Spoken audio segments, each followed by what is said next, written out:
ಸರಿ ಮಹೇಶ, ನಾನು ಇದನ್ನೆಲ್ಲ ಮುಗಿಸ್ಕೊಂಡು ಬರ್ತೀನಿ. ಅಜಂತ ಇಂಡಸ್ಟ್ರೀಸ್ ಅವ್ರು ಮಾಡಿರೋ ಅನ್ಯಾಯಗಳ ಒಂದು ಲಿಸ್ಟ್ ಮಾಡಿದ್ದೀನಿ. ನಾನು ಹೋಗಿ ಕಂಪ್ಲೇಂಟ್ ಕೊಟ್ಟು ಬರ್ತೀನಿ. ಆದರೆ ಅಣ್ಣ, ಸಾಕ್ಷಿ ಅವನನ್ನು ಒಂದು ಸೇಫಾದ ಜಾಗದಲ್ಲಿ ಇಟ್ಟಿದ್ದೀನಿ. ನಮ್ಮ ಕೇಶವನಗರದ ಫಾರ್ಮ್ ಹೌಸ್ ಇದೆಯಲ್ಲ, ಅಲ್ಲಿ ಉಳಿಸಿದ್ದೀನಿ. ನಾನೀಗ ಅಲ್ಲೇ ಹೋಗಿ ಬರ್ತೀನಿ. ಅಣ್ಣ, ಜೊತೆಲಿ ನಾನು ಬರ್ತೀನಿ. ಬೇಡ ಬೇಡ, ಸಮರ್ಥ ಇದ್ದಾನಲ್ಲ, ಅವನ ಜೊತೆ ಹೋಗಿ ಬರ್ತೀನಿ. ಸಮರ್ಥ್ ಕಾರ್ ಸರ್ವಿಸ್ಗೆ ಅಂತ ಹೋಗಿದ್ದಾನೆ. ವಿಷಯ ಇಷ್ಟು ಸೆನ್ಸಿಟಿವ್ ಆಗಿದೆ, ನೀವೊಬ್ಬರೇ ಹೋಗ್ತೀರಾ ಬಾವಾ? ಮಾಧವ್ ಅವರೇ, ನೀವು ಒಬ್ಬರೇ ಹೋಗೋದು ಬೇಡ. ಮತ್ತೇನು ಮಾಡೋದು, ಇನ್ಯಾರ ಜೊತೆ ಹೋಗಲಿ? ಮಹೇಶ ಅಲ್ಲಿಗೆಲ್ಲ ಬರೋದು ಬೇಡ. ಸಮರ್ಥ್ ಬಂದಮೇಲೆ ಅವನ ಜೊತೆನೇ ಹೋಗ್ಬೋದಲ್ವಾ? ಅಷ್ಟು ಟೈಮ್ ಇಲ್ಲ ತುಳಸಿಯವರೇ. ಚಿಕ್ಕಮ್ಮ, ಆಫೀಸ್ ಕಡೆ ಹೊರಟೆ. ನೀವು ಹೇಳಿದ ಫೈಲ್ಸೆಲ್ಲ ಇವತ್ತು ನೋಡ್ತೀನಿ. ಅಭಿ, ನೀನು ಆಚೆ ಹೊರಟಿದ್ಯಾ? ಸರಿ, ಹಾಗಾದರೆ ಅಣ್ಣನ ಜೊತೆ ಸ್ವಲ್ಪ ಕೇಶವನಗರಕ್ಕೆ ಹೋಗ್ಬಾ. ನಾನಾ? ಇಲ್ಲಾಂದರೆ ನಾನು ಒಬ್ಬನೇ ಹೋಗಿ ಬರ್ತೀನಿ, ಏನೂ ತೊಂದರೆ ಇಲ್ಲ. ಪರವಾಗಿಲ್ಲ, ನಾನು ಬರ್ತೀನಿ.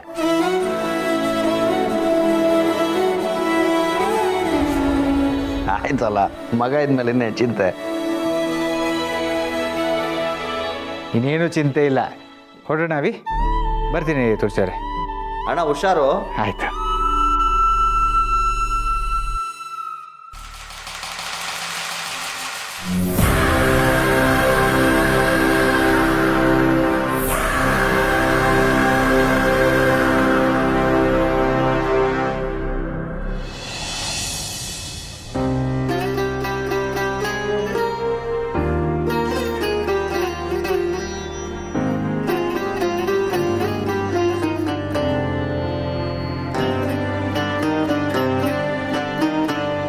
ಮಗನ ಪಕ್ಕ ಕೂತಿದ್ದೀನಲ್ಲ ಅಂತ ಖುಷಿ ಆಗ್ತಿದೆ. ಆದರೆ ಆ ಖುಷಿನ ಮಗನ ಹತ್ರನೇ ಹೇಳ್ಕೊಳಕ್ಕಾಗ್ತಿಲ್ಲ. ಏನು ಮಾಡಲಿ?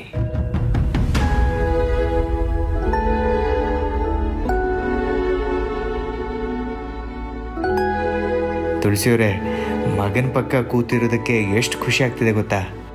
ಹೀಗೆ ಒಂದಷ್ಟು ದಿನ ಕಾರಲ್ಲಿ ಓಡಾಡ್ಕೊಂಡು ಬರೋಣ ಅನ್ನಿಸ್ತಿದೆ.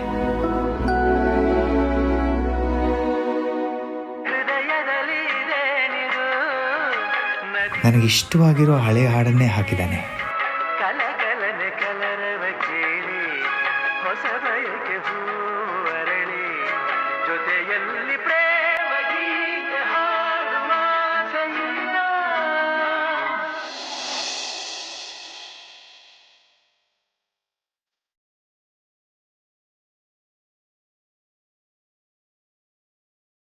ಏನಿದು ಸರ? ಯಾರು ಕೊಟ್ಟಿದ್ದು? ನಂದೇ ಇದು. ಏನು ನಿಂದ?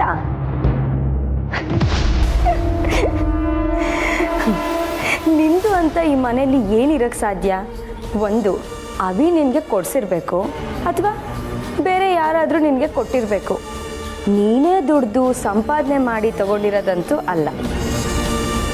ನಿನ್ನನ್ನು ಹೆತ್ತಿರೋ ಅಪ್ಪ ಅಮ್ಮ ಕೊಟ್ಟಿರೋದಕ್ಕಂತೂ ಸಾಧ್ಯನೇ ಇಲ್ಲ. ದಿಕ್ಕು ದೆಸೆ ಇಲ್ದೋಳು ನೀನು. ತವರ ಮನೆಯಿಂದ ತಂದಿದ್ದೀನಿ ಅಂತ ಹೇಳೋಕ್ಕೂ ಆಗಲ್ಲ. ಅಂಥದ್ರಲ್ಲಿ ನಿಂದೆ ಹೇಗಾಗುತ್ತೆ? ಇಷ್ಟ್ರ ಮೇಲೆ ಇದನ್ನು ನಿಂದು ಅಂತ ಹೇಳ್ಕೊತೀಯ ಅಂದರೆ ಇದನ್ನು ಎಲ್ಲಾದರೂ ಕದ್ದಿರಬೇಕು. ದೀಪಿಕಾ, ಮನಸ್ಸಲ್ಲಿ ಬರೀ ಕೆಟ್ಟದ್ದು ತುಂಬಿಕೊಂಡಿರೋಗಷ್ಟೇ ಇಂಥ ಕೆಟ್ಟ ಯೋಚನೆ ಬರೋದು. ಕದಿಯೋಂಥ ಪರಿಸ್ಥಿತಿ ನನಗೆ ಬಂದಿಲ್ಲ, ಅಂಥ ದುರಾಸೆನೂ ನನಗಿಲ್ಲ. ಹಾಗಾದರೆ ಹೇಳು, ಇದನ್ನು ನಿನಗೆ ಯಾರು ಕೊಟ್ಟಿದ್ದು? ಇಷ್ಟು ಬೆಲೆ ಬಾಳೋ ಅಂಥ ವಸ್ತು ನಿನ್ನ ಹತ್ರ ಬರೋಕ್ಕೆ ಹೇಗೆ ಸಾಧ್ಯ? ಪೂರ್ಣಿ, ದೀಪಿಕಾ, ಏನಾಯ್ತು? ಏನು ವಿಷಯ? ಏನೋ ಜೋರಾಗಿ ಮಾತಾಡ್ತಾ ಇದ್ರಿ? ಏನಿಲ್ಲ ಅಮ್ಮ, ಅಕ್ಕ ಹಾಕ್ಕೊಂಡಿರೋ ಸರ ತುಂಬ ಚೆನ್ನಾಗಿತ್ತು.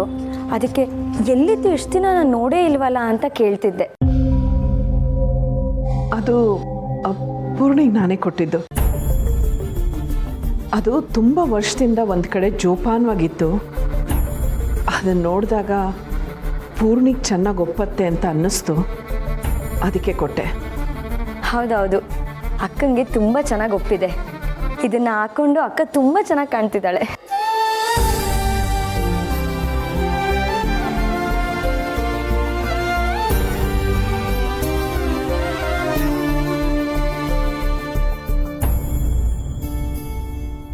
ಇಷ್ಟು ಬೆಲೆ ಬಾಳೋ ಸರ ನಿನಗೊಪ್ಪುತ್ತಾ? ಇದನ್ನು ನೀನು ಹಾಕ್ಕೊಂಡಿದ್ರೆ ಕಲ್ಲಿಗೆ ಕಿರೀಟ ಹಾಕ್ದಾಗ ಇರತ್ತೆ. ಕಾಗೆ ಬಂಗಾರಕ್ಕೆ ವಜ್ರ ಹಿಟ್ಟ ಹಾಗೆ ಇರುತ್ತೆ. ಇಂಥ ಕಾಸ್ಟ್ಲಿ ಸರ ಹಾಕೋಬೇಕಂದ್ರೂ ಅದಕ್ಕೊಂದು ಯೋಗ್ಯತೆ ಇರಬೇಕು.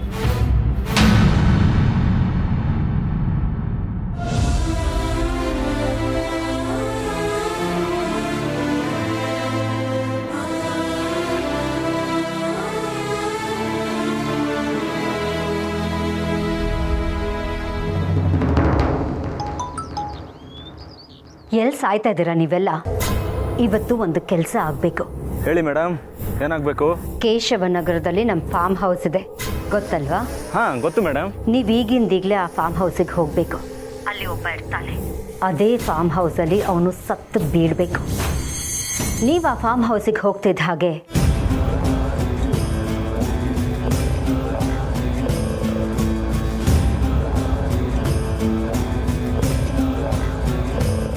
ಕೆಲಸ ಸರಿಯಾಗಿ ಆಗಬೇಕು.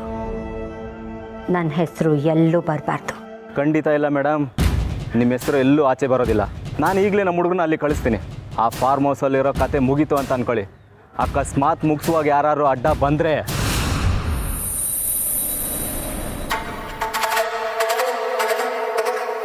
ಓಕೆ ಮೇಡಮ್, ಹಾಗೆ ಆಗಲಿ.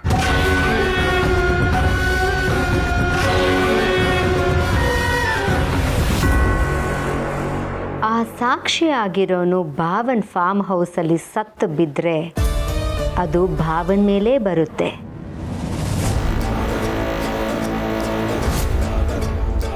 ಅವಿನೂ ಜೊತೆಗೆ ಹೋಗಿರೋದ್ರಿಂದ ಅವಿ ಭಾವ ಇಬ್ಬರು ಸಿಕ್ಕಿಬಿಡ್ತಾರೆ. ಅಕಸ್ಮಾತ್ ಆ ಕೆಲಸ ಆಗಿಲ್ಲ ಅಂದರೆ ಅವರಿಬ್ಬರ ಮೇಲೂ ಅಟ್ಯಾಕ್ ಆಗತ್ತೆ.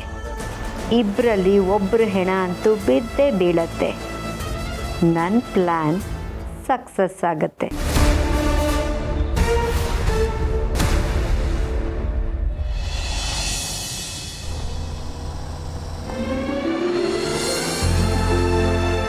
ಥ್ಯಾಂಕ್ಸ್ ಅವಿ. ನೀನೇನು ಹೊರಡು, ನಾನು ಕೆಲಸ ಮುಗಿಸ್ಕೊಂಡು ಕ್ಯಾಬಲ್ಲಿ ಹೋಗ್ತೀನಿ. ಪರವಾಗಿಲ್ಲ, ಆಫೀಸಲ್ಲಿ ಮೀಟಿಂಗ್ಸ್ ಎಲ್ಲ ಕ್ಯಾನ್ಸಲ್ ಆಗಿದೆ. ಈಗ ತಾನೇ ಮೆಸೇಜ್ ಬಂದಿತ್ತು. ನೀವು ಕೆಲಸ ಮುಗಿಸ್ಕೊ ಬನ್ನಿ, ನಾನು ಇಲ್ಲೇ ಇರ್ತೀನಿ.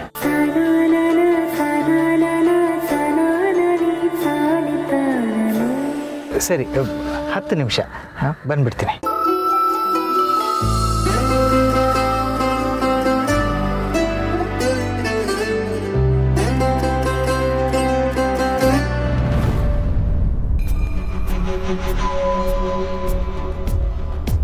ನೀವು ಬರ್ತೀರಾ ಅಂತ ನಾನು ಕಾಯ್ತಾ ಇದ್ದೆ.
ಫೋನ್ ಯಾಕೆ ರಿಸೀವ್ ಮಾಡ್ತಿಲ್ಲ?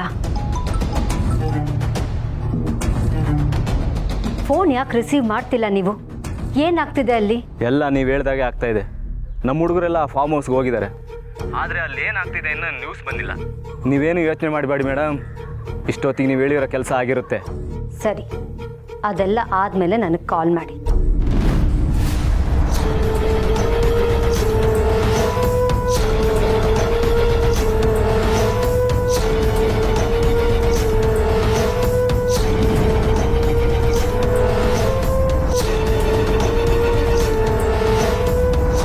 ಯಾರಿದು ಆಚಾರ್ಯ ಅಂದರೆ? ಏನು ಮಾತಾಡ್ತಿದ್ದೆ ಅವ್ರ ಜೊತೆ? ರೇ, ಫೋನ್ ಕೊಡಿ ಪ್ಲೀಸ್. ಕೊಡ್ತೀನಿ, ಆದರೂ ನಾನು ಮುಂದೆನೇ ಮಾತಾಡಬೇಕು.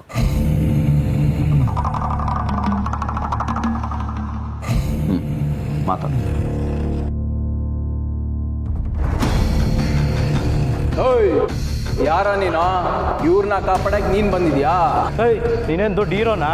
ಇದೆಲ್ಲ ನಿಂಗೆ ಸಂಬಂಧಪಡದೇ ಇರೋ ವಿಷಯ, ಕಳ್ಸ್ಕೊಂಬರಿ. ಈ ವಿಷಯಕ್ಕೆ ತಲೆ ಹಾಕಿ ಒದೆ ತಿನ್ಬೇಡ. ಅಷ್ಟಕ್ಕೆ ಇವ್ರನ್ನ ಕಾಪಾಡಕ್ಕೆ ಇವನೇ ನಿಮ್ಮ ಅಪ್ಪನ?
ಬನ್ನಿ, ಇವಾಗ ಕರ್ಕೊಂಡು ಕಾರ್ ಹತ್ರ ಹೋಗಿರಿ, ನಾನು ಬರ್ತೀನಿ. ಅವಿ, ನೀನು ಪೊಲೀಸಿಗೆ ಫೋನ್ ಮಾಡಬೇಕು, ನೀವು ಹೋಗಿ.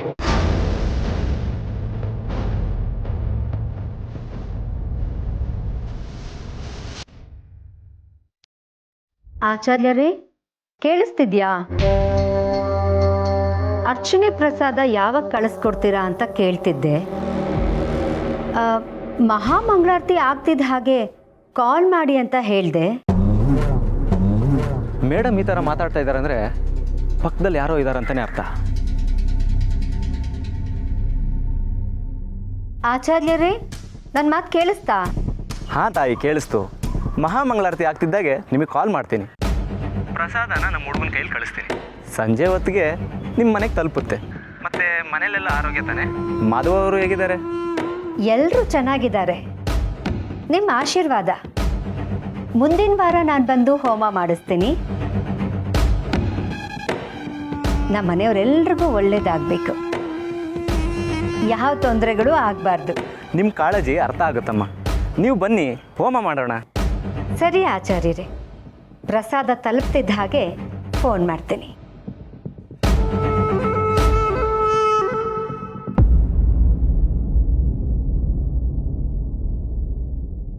ಯಾಕ್ರಿ ಇನ್ನೂ ನನ್ನ ಮೇಲೆ ಅನುಮಾನನಾ?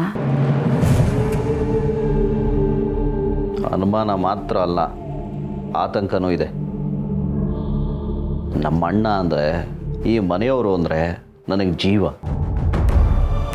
ನೀನು ನನ್ನನ್ನು ಕೊಂದು ಹಾಕ್ತೀಯ ಅಂತಂದರೆ ನನಗೇನು ಅನಿಸಲ್ಲ.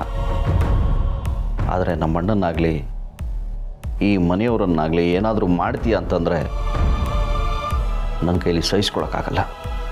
ಅಂದರೆ ನಾನು ಯಾರಿಗಾದ್ರೂ ಏನಾದರೂ ಮಾಡಿಬಿಡ್ತೀನಿ ಅಂತ ಭಯನಾ? ಯಾಕೆ ಹಾಗೆಲ್ಲ ಅನ್ಕೋತೀರಾ?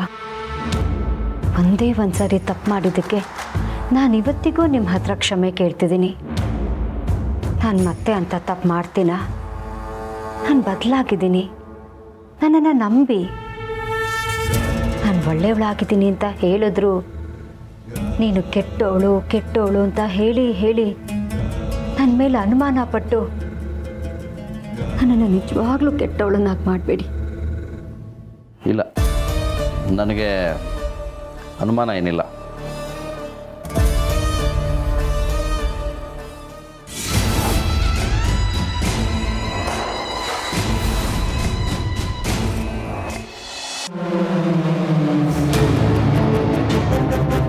ಏನಂದೆ ನೀನು? ಹೌದು, ಅವರು ನನ್ನ ಅಪ್ಪನೇ, ನಾನು ಮಾಧವ ಅವ್ರ ಮಗನೇ. ನನ್ನ ಕಣ್ಣು ಮುಂದೆ ನಮ್ಮ ಅಪ್ಪನ ಮೇಲೆ ಕೈ ಮಾಡೋ ನಾನು ಸುಮ್ಮನೆ ಬಿಡ್ತೀನ?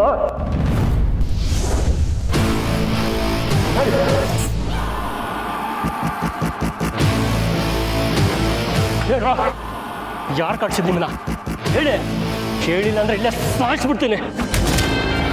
ನಮ್ಮ ಅಪ್ಪ ಕೈ ಬಾಳಿಗೆ ಇದೇ ಕೈ ಅಲ್ವಾ?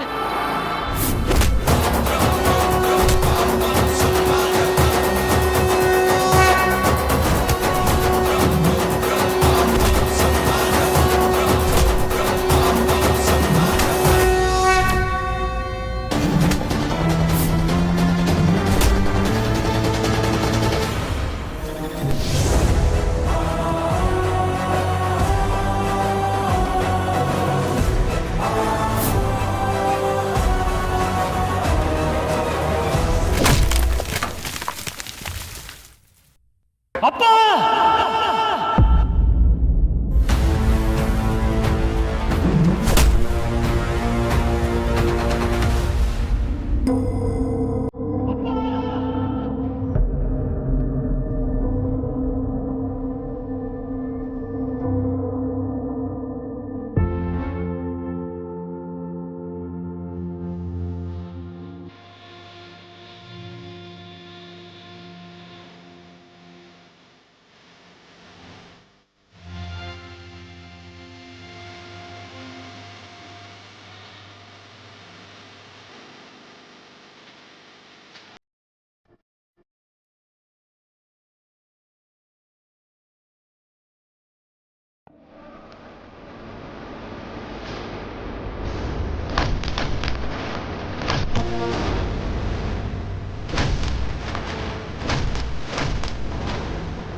ಅವಿ, ಡಾಕ್ಟ್ರ್ ಏನು ಹೇಳಿದ್ರು?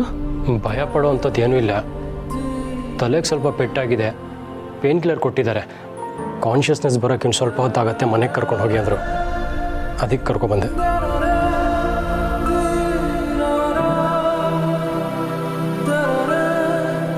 ಹಾಸ್ಪಿಟ್ಲಿಗೆ ಹೋಗುವಾಗ ನಮಗೊಂದು ಫೋನ್ ಮಾಡೋದಲ್ವಾ, ನಾವು ಬರ್ತಿದ್ವಿ.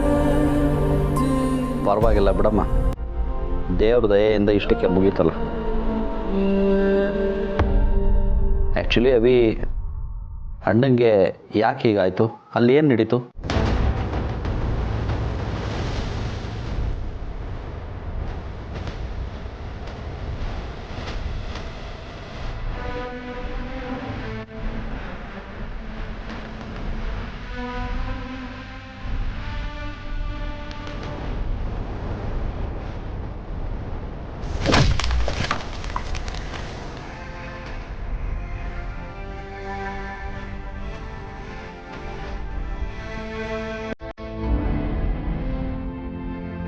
ಇಷ್ಟೆಲ್ಲ ಆದಮೇಲೆ ಪೊಲೀಸ್ ಕಂಪ್ಲೇಂಟ್ ಕೊಡೋದು ಒಳ್ಳೇದಪ್ಪ. ಸದ್ಯಕ್ಕೆ ಅದೆಲ್ಲ ಯೋಚನೆ ಮಾಡೋದು ಬೇಡ. ಮೊದಲು ಇವ್ರಿಗೆ ಪ್ರಜ್ಞೆ ಬರಲಿ, ಆಮೇಲೆ ಮಾತಾಡೋಣ.